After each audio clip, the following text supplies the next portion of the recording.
We produce plant material 365 days a year. We have 8 or 9 seasonal displays, and in the courtyard on a regular basis there are between 300 and 500 plants. Those are the kind of plants we like to have, resilient plants. The courtyard only looks like a good environment for plant material.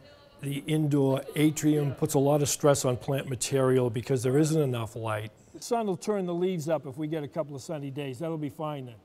A lot of the plants that come out of the courtyard are suffering. Beautiful cut. We act as doctors sometimes to try and rejuvenate the plant. We have to repot it, prune it, and basically a lot of them that were suffering require an awful lot of work.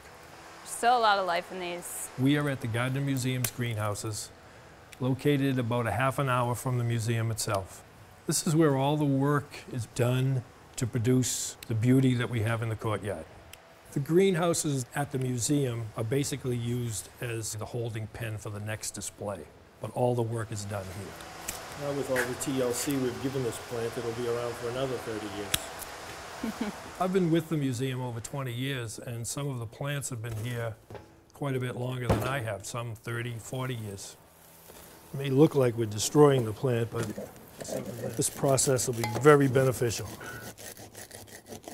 The average lifespan for a flowering plant in the courtyard is only 7 to 10 days. During a seasonal display, you may come in at the beginning of the month, the end of the month, and think it's the same plant, but those plants have been replaced 2 or 3 times. Let the bigger ones go a little drier so they develop roots. In our greenhouses, we are always planning ahead. We have to plan ahead as much as 2 years in advance with certain plant material, such as the small campanula that we were watering very gently. Grow little ones. All of the plants grown here are vanned to the museum. The nasturtium is our most traditional display. Mrs. Gardner had nasturtiums hanging from her 3rd floor balconies in the early 1900s. I think the museum's courtyard is unique because there isn't another institution that grows plant material for a certain area in an indoor environment. That's brilliant. Grand slam.